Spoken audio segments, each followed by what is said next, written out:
To Pregame Central, presented by USVI. Everyone, thanks so much for joining us out here in the tailgate zone. We have a big crowd behind us today. A lot of Jets fans out here celebrating Week 5 between the Jets and the Cowboys. I'm Caroline Hendershot, Eric Allen, Quincy Anuna, and we have a special guest with us on set today, Kevin Mawai. Thank you so much for joining. How we doing, Kevin? I'm doing wonderful. Glad to be here. You were saying earlier, this is your first time back since 2019? 2019 when I was presented my Hall of Fame ring, and prior to that was 17 when I was inducted into the Ring of Honor. So good things happen when you visit MetLife Stadium. The last several times they do, and hopefully keep that trend going today. I love it. I love it. Okay, so before we get into the show, we have a Hellman's Mayonnaise field goal kick happening out here in the tailgate zone. You're going to see it live on Pregame Central later. Kevin, do you think you could make a 30-yard field goal? About 10 years ago, I probably could have. I got no shot. I'll blow my hamstring out. Well, if you guys think you can, you should have to go check it out. Try and get on Pregame Central and kick it, because if you make it, you get the chance later in the year to come back and kick for $100,000. That's pretty impressive. I, of course, think I can make it because I'm overconfident in myself all the time. But let's get into today's matchup. So you were talking briefly about Justin Fields when you came to visit us in camp over the summer. What have you thought about him and his play for the first 4 weeks? Well, I know the biggest thing that happened in the last couple of weeks is, well, he got injured, so he missed a game, I think it was something like that. And so when your quarterback misses a game, especially early in the season, and then with an offensive line that's trying to gel, there's that chemistry there that you kind of miss out on, and so that's what I've noticed. He's got the skills, he's got the ability to run the ball and stuff like that. Everything else has got to come into place too. I haven't, where I'm at, I'm not paying for the premium shows, so I don't get to see all the Jets games.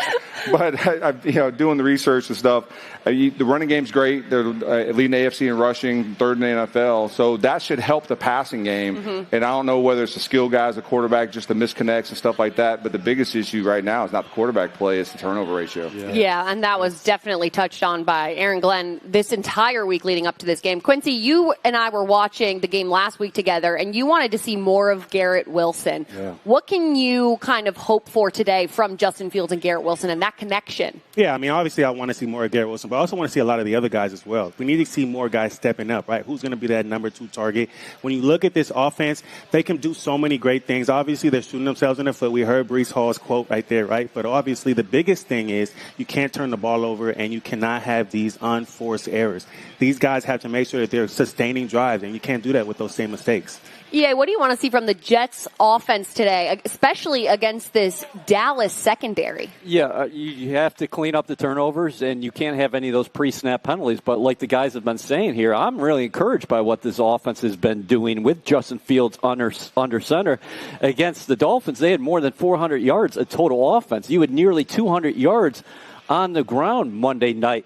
You got Breece Hall more involved, and Garrett Wilson continues to be an elite producer. No matter the opponent, G5 is going to get it done. And I think he's going to get it done again today against this Dallas Cowboys secondary. When you look at Dallas defensively, what can they hang their hat on right now? Another thing what Fields brings to the table is that he's rushing for nearly 60 yards per game. We saw that electrifying 43-yard touchdown run against Miami. And Mason Taylor, the rookie from LSU. Go Tigers. Yes.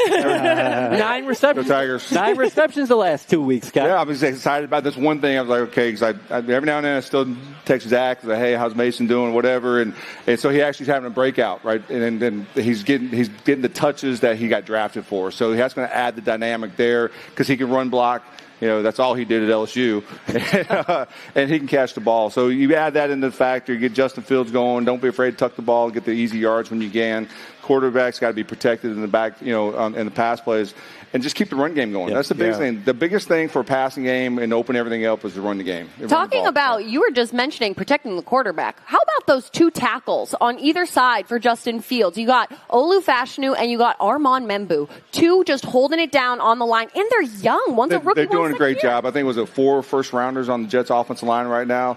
And so when you have guys that are first-rounders, you expect a whole lot more out of them. So for them to doing what they're doing right now, protecting the quarterback and keeping him clean, that's the biggest thing. It's just the connect part. It's like from the pass, Justin hitting the receivers or getting it to the right ball handlers. Yeah. It's okay with a 5-yard pass because that guy gets it to the right guy. He can turn a 5-yarder into a 15-yarder. So that's the biggest thing there as far as that's concerned. I go back to the pre-snap penalties. Yeah. Last week they had over 100 yards in penalties. We lost by 7 points. Right. That's something I know JG knows because Parcells taught it. For every 100 yards in penalties that you have, you take 7 points off the board. Right. Yeah. And so eliminate that part of the game, and you're playing the last possession of the game to win the game, and not like this what happened last week. You actually have the ball in your hand with the chance to win or be ahead.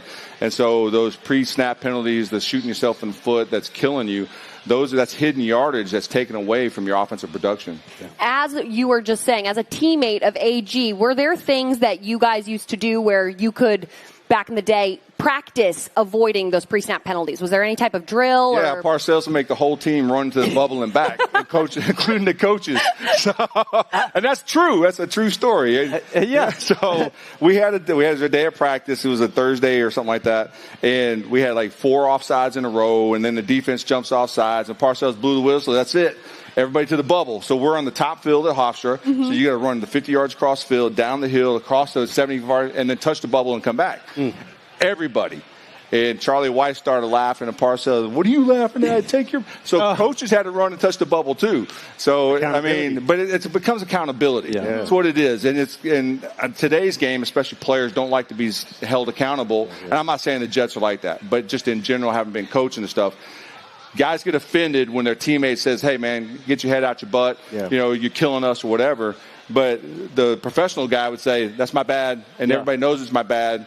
Just take care of it and get it done, right? And and basically just locking in and being focused. I will say this. Your former teammate Aaron Glenn was out there at practice this week on Thursday. We saw this early on in a ball security drill where running backs and receivers were alternating reps, and he had a black boxing glove on his hand, and he was hammering home trying to punch that ball out. Yeah, and I think the other part of it, too, from the offensive side of it, if you're turning the ball over, you got to rally to the ball every time. Yeah, As an offensive lineman, your job's not done when the ball gets to the second level.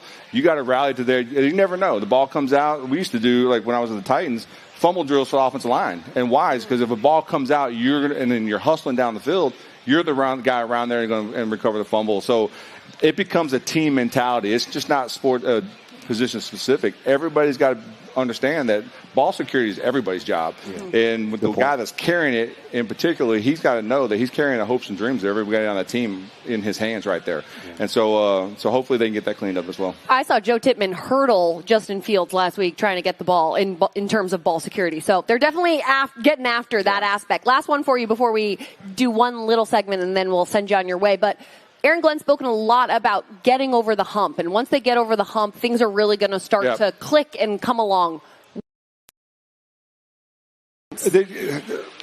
In the slump that they're in right now at 0-4, all it takes is one. It just takes one spark. That's all it does. A little spark creates entire forest fire.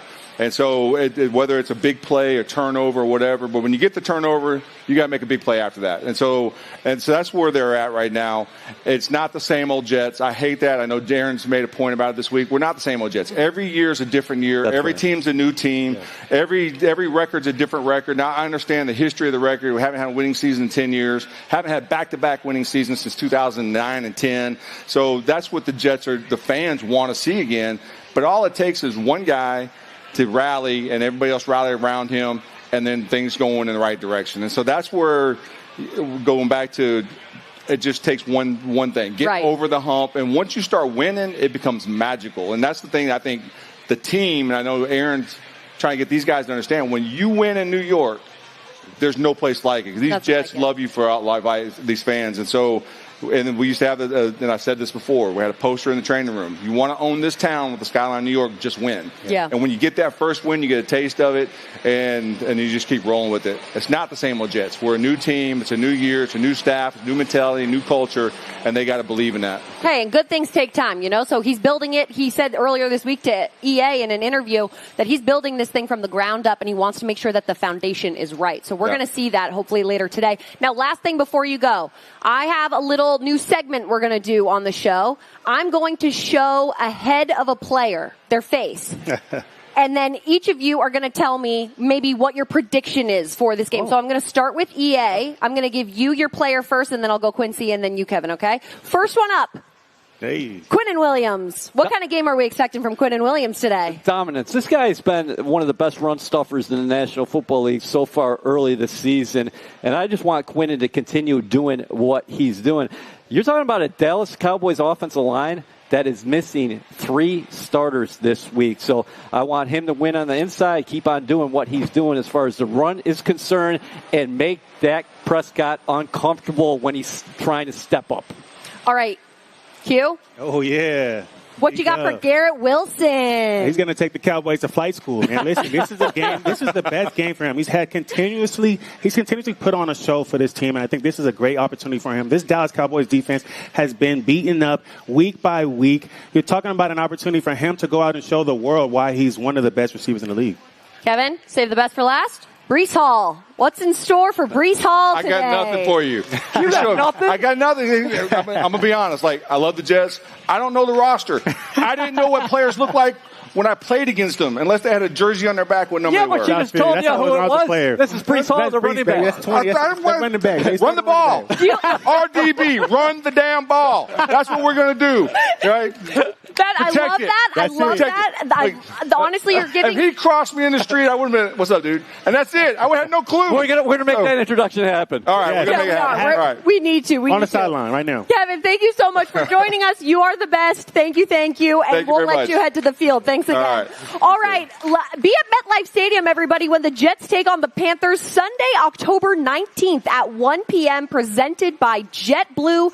Get your seats at nyjets.com/tickets. That's nyjets.com/tickets. That's October 19th. Once again, just in case you guys didn't hear us. Now, before we get to our next special guest, I have a quick question for both Q and EA. How are we faring in the sun, gentlemen? It's a little hot on set right now. Oh, you already know, huh?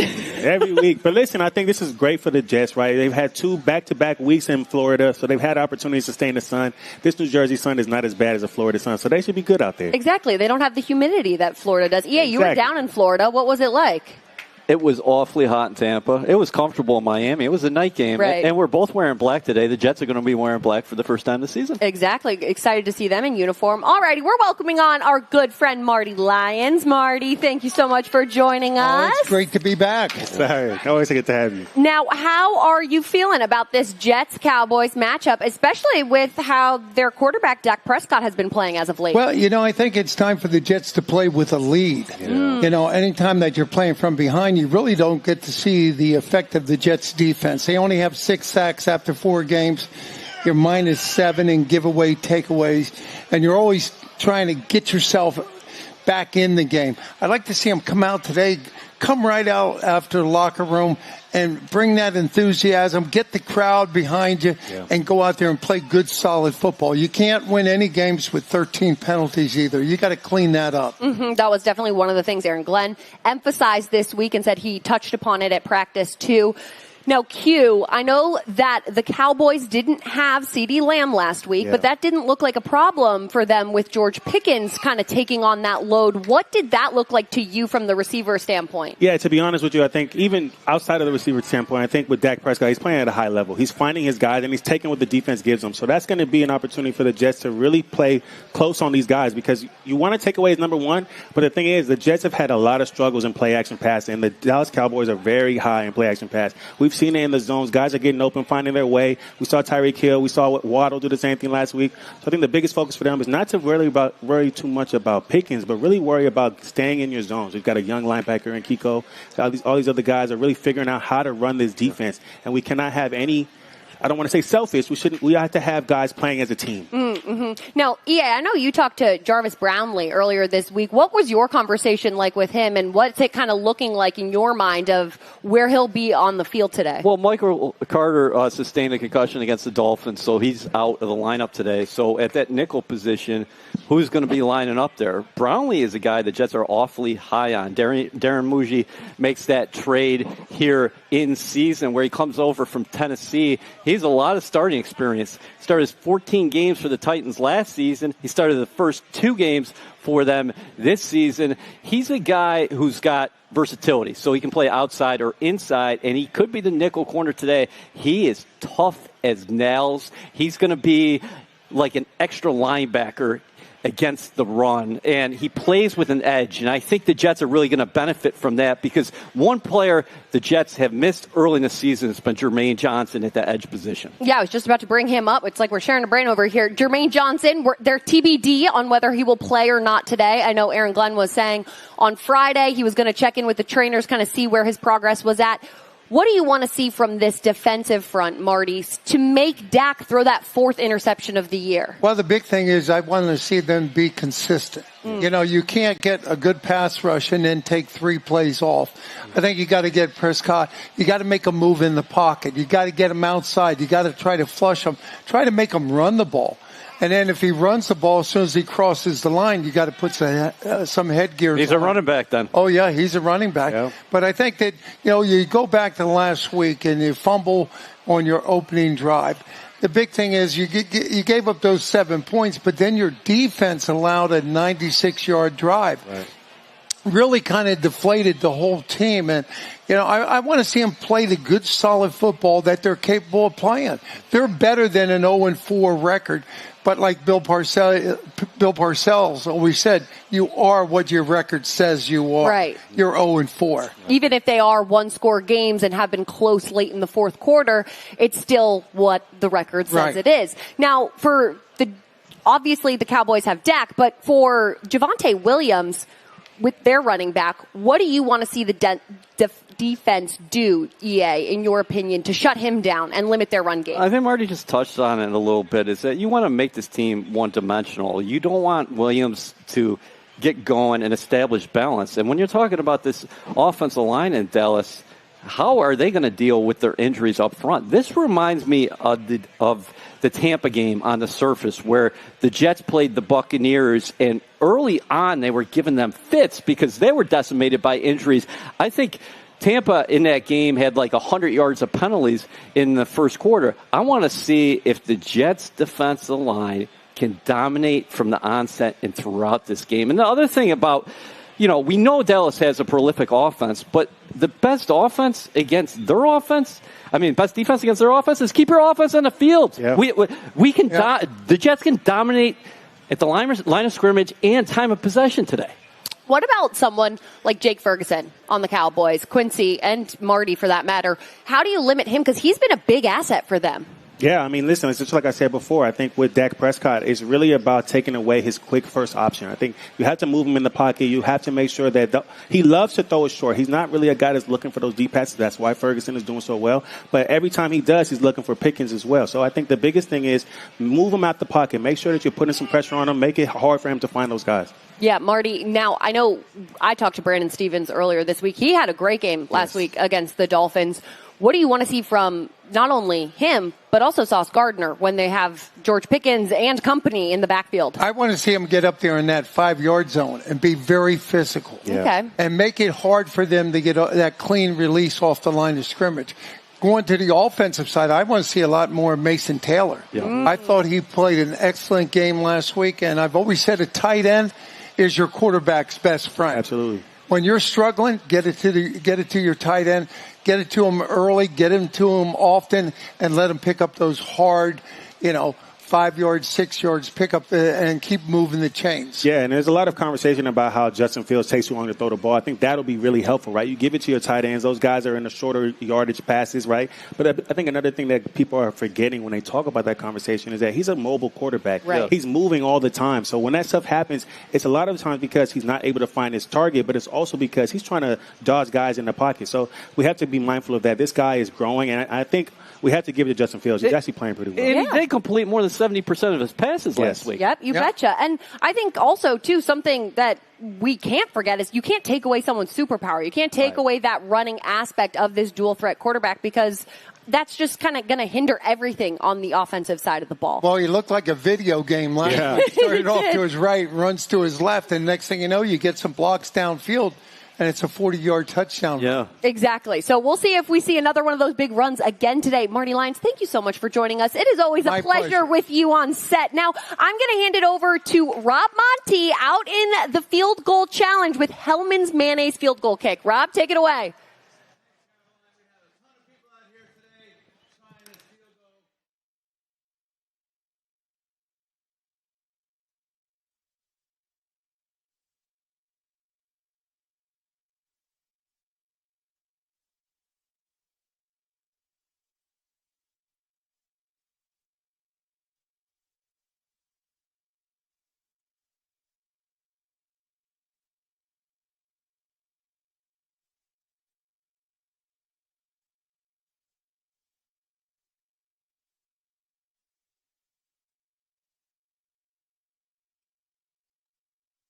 Against the New England Patriots with the Jets to try to win $100,000. That's $100,000. Let's psych him up. All you got to do is make this. David, are you ready? I'm ready. All right, let's go. Let's get this lined up. Come on, fans, get them psyched up. Manny Mayo, let's go.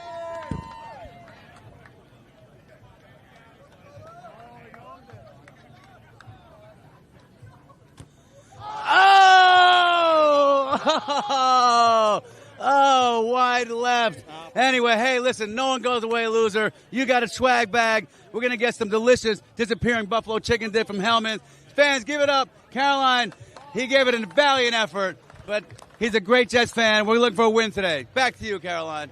David, that was so close. I think that might have been our closest kick yet, gentlemen. Don't you agree? Was it? I think it might have been our closest kick yet. I think you might have needed a couple more practice reps out there. Yeah, I think that's the tough part. You know, you want to practice more, and then all of a sudden it's time for the big show. All the lights are on you. Now we do have some of Hellman's Mayonnaise disappearing buffalo chicken dip. We back with it again.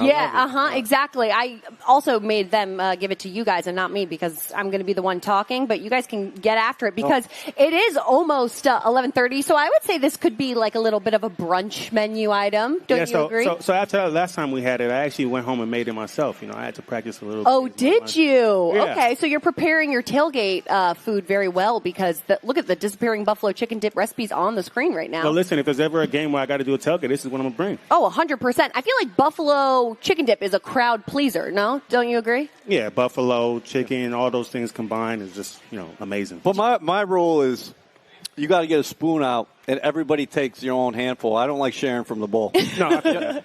I feel that. Yeah, because then you have double dippers. You have double dippers. Yeah, you got to watch out for that. Yeah, they're sneaky. We can't show we can't show Quinnen Williams that field goal kick, though. Oh, because of David wearing the Quinnen Williams. You know, he was also wearing a Cowboys hat, but it was Jets, so that was a little confusing to me. Yeah, that was interesting. Yeah, I liked the little Jets flair on it. It was almost like taking back the Cowboy hat, but I agree. I don't think we can show Quinnen Williams that. All right, I will say that if you are the ultimate Jets fan, the New York Jets are celebrating the most passionate and committed fans of the game with the annual Fan Hall of Fame presented by Ticketmaster. Submit your nomination at nyjets.com/Fan Hall of Fame. Terms apply. Alrighty, guys, we're going to round out this show. It's time for you both to make your case. Now, EA, I'm going to start with you. What is the case you're making for today's matchup? I'm going for 200. 200 on the ground for the Jets today.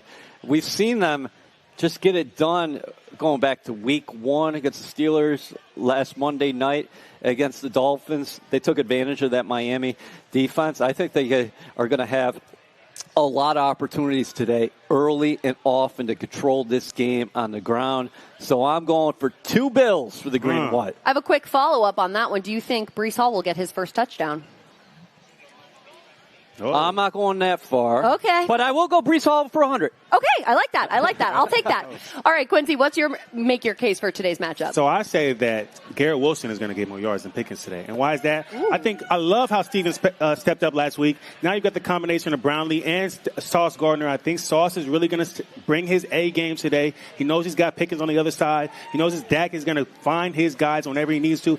And listen, Garrett Wilson is going against a defense that is bottom 2 in yak yards against, right? So this is an opportunity for him not just to make those big splash plays deep down the field, but also to make some guys miss and get down the field. Would you like to see the Jets play more zone than man? So let's be honest. It's actually been a really good combination of zone and man. Each game they play differently, right? So against the Bucs, they actually played a very good amount of zone, which is last week they played a good amount of man. So they're really figuring out what is their best thing. And you got to understand, this is the first quarter of the season. They're trying to figure out what works best for them. This is a new defense, a new coordinator. He has to see what works for his guys in the schemes. Not only what works best for them, but also like what works best for whatever team they're playing. Exactly. Yeah, exactly. So it's a little week-to-week dependent. Quincy, I'm going to come back to you now because what is tomorrow's headline going to read in the paper? So I talked about Garrett Wilson. Who's throwing the ball to Garrett Wilson? It is Justin Fields. So we were going to talk about the Fields general, right? He's going to go out today.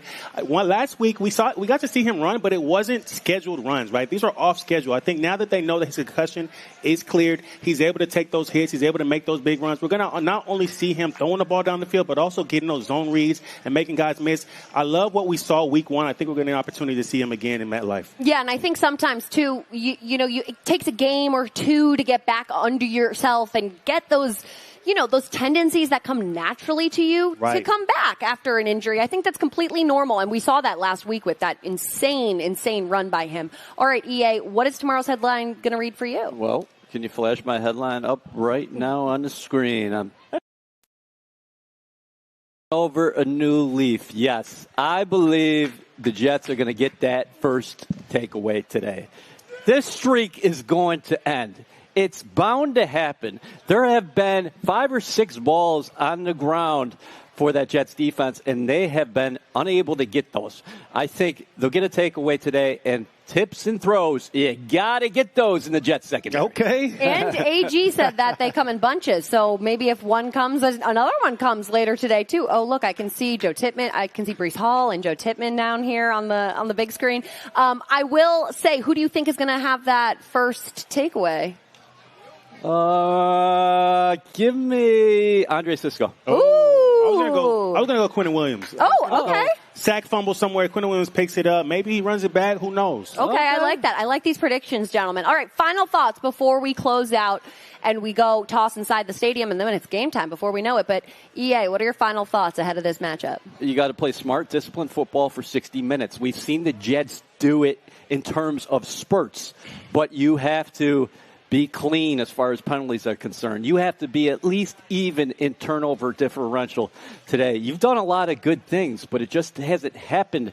It's going to click one of these days, and maybe today is the day against the Cowboys. Quincy? Listen, we talk about offense, defense, special teams all the time. We try to separate them, but this is a team sport, and in order for them to win, they have to play as a complete unit all together, right? You cannot have these fumbles, these turnovers, right? Because now you're killing the morale for the other side. Guys are resting on the sideline thinking, okay, I don't have to get back in for a while, and then boom, a turnover happens, right? So we have to play as a team, play as a complete unit, and that's how you get this win. Hey, and if you stay ready, you don't have to get ready. Absolutely. All righty, before we head out, I'm going to read you the inactive players for today. That will be Jermaine Johnson, Michael Carter II, Kene Nwangwu, Issa Pohl, Stone Smart, Jelani Woods, and Leonard Taylor III. Thanks so much, everybody, for joining us on Pregame Central, presented by USVI. We will see you after the game on Jets Overtime.